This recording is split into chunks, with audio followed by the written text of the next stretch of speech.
السلام علیکم ورحمۃ اللہ وبرکاتہ۔ میں امید کرتی ہوں آپ سب خیریت سے ہوں گے انشاءاللہ۔ آج ہم ایک بہت ہی انٹرسٹنگ ویڈیو بنائیں گے جس میں ہم بات کریں گے کہ حضرت یوسف علیہ السلام کے قصے کی، اور اس کو ریلیٹ کریں گے انشاءاللہ ہم آپ صلی اللہ علیہ وسلم کی لائف سے، کیونکہ یہ قصہ قرآن پاک میں اللہ تعالیٰ نے جو سورہ یوسف کی صورت میں بیان کیا، اس کو بیان کرنے کا اللہ تعالیٰ کا ایک مقصد تھا، آپ صلی اللہ علیہ وسلم کی دلجوئی کرنا تھا، کیونکہ یہ صورت تب نازل ہوئی تھی جب آپ صلی اللہ علیہ وسلم کے دو بہت قریبی ساتھی حضرت خدیجہ رضی اللہ عنہا اور حضرت ابو طالب، ان کے چچا جو تھے، ان کی وفات ہوئی۔ ان کی وفات ایک ہی سال میں ہوئی تھی، تو آپ صلی اللہ علیہ وسلم کے لیے یہ بہت غم کا سال تھا، کیونکہ یہ دونوں ایک سپورٹ تھے آپ صلی اللہ علیہ وسلم کے لیے، ان کی زوجہ حضرت خدیجہ اور ان کے چچا حضرت ابو طالب، یہ ایک بہت بڑی سپورٹ تھے ان کے لیے مکہ میں، کیونکہ سارے ہی آپ صلی اللہ علیہ وسلم کے خلاف کھڑے تھے، آپ صلی اللہ علیہ وسلم کی دعوت میں بہت سارے رکاوٹیں پیدا کرتے تھے مشرکین مکہ، تو اس لیے ان دونوں کی وفات آپ صلی اللہ علیہ وسلم کے لیے بہت زیادہ غم کا باعث بنی۔ ایک ہی سال میں چونکہ دو آپ صلی اللہ علیہ وسلم کے بہت قریبی ساتھیوں کی وفات ہوئی، اس لیے اس سال کو عام الحزن کہا جاتا ہے، جس کا مطلب ہے غم کا سال۔ تو جب ان دونوں کی وفات ہوئی تو اس کے بعد مشرکین کی مخالفت اور بڑھ گئی، یعنی یہ حضرت خدیجہ جو تھیں وہ ایک بہت اثر و رسوخ رکھنے والی خاتون تھیں اور بہت مالدار تھیں، لوگ قریش مکہ جو ہے اور ان کی بہت عزت کیا کرتے تھے، یہ تجارت بھی کیا کرتی تھیں، تو اس وجہ سے۔ اور دوسری بات یہ ابو طالب کی بھی ان کو بہت بڑی سپورٹ تھی، کیونکہ قبیلے سے بھی تھے ان کے، اور اس وجہ سے ان کی وجہ سے آپ صلی اللہ علیہ وسلم کو کچھ کہا نہیں جاتا تھا، اور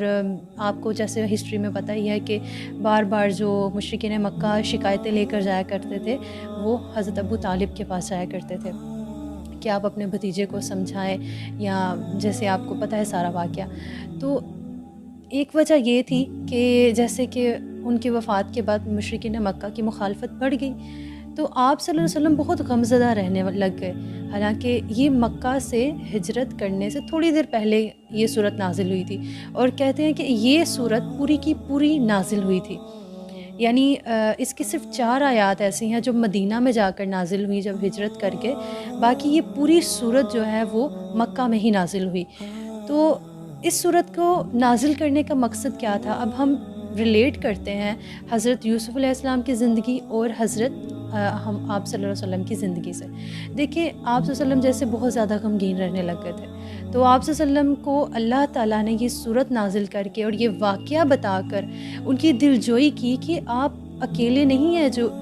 جن کو اتنی تکلیفیں اور اتنی آزمائشیں آ رہی ہیں، پہلے پیغمبر بھی ان آزمائشوں سے گزر چکے ہیں۔ آپ دیکھیں کہ حضرت یوسف علیہ السلام کو کن کن آزمائشوں سے نہیں گزرنا پڑا، ان کے اپنوں نے ہی ان کو کنویں میں پھینک دیا، ان کے سگے نہیں سوتیلے بھائی تھے لیکن اپنے تھے،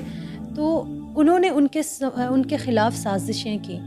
اور دیکھیں اللہ تعالیٰ نے پھر ان کو کنویں سے نکال کر عزیز مصر میں پہنچایا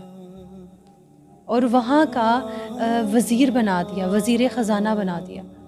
تو اللہ تعالیٰ اسی طرح آپ صلی اللہ علیہ وسلم کو دیکھیں تو آپ صلی اللہ علیہ وسلم کو بھی مکہ سے جب ہجرت سے پہلے آپ صلی اللہ علیہ وسلم کو قریش مکہ نے قتل کرنے کی سازش کی، ان کے خلاف ان کو مارنے کے لیے ان کے گھر گئے، تو اس کے بعد جو حضرت یوسف علیہ السلام کو کنویں میں پھینکا گیا، تو آپ صلی اللہ علیہ وسلم کو 3 دن ہجرت کے بعد، مکہ سے ہجرت کے بعد غار ثور میں رہنا پڑا، اور پھر آپ صلی اللہ علیہ وسلم کو بھی اس کے بعد تھوڑی سی مشکلات کا سامنا کرنا پڑا، بہت سے غزوات ہوئے، پھر جا کے آپ صلی اللہ علیہ وسلم کو اور دین کو ایک عروج ملا، آپ صلی اللہ علیہ وسلم کی تبلیغ کو، ان کے لائے ہوئے پیغام کو قبول کیا گیا۔ اسی طرح حضرت یوسف علیہ السلام کا بھی قصہ بیان کر کے آپ صلی اللہ علیہ وسلم کی دلجوئی کی گئی کہ ان کو بھی جب کنویں سے نکالا گیا، ان کو بھی بہت ساری مشکلات کا سامنا کرنا پڑا، ان کو جیل میں جانا پڑا، ان کو بھی بہت ساری اذیتیں دی گئیں، لیکن ایٹ دا اینڈ جو ہے ان کو وہ عزیز مصر بنے، اور ان کو وزیر خزانہ بنایا گیا۔ تو اس قصے سے ہمیں بھی بہت سارے سبق ملتے ہیں۔ امید ہے آپ کو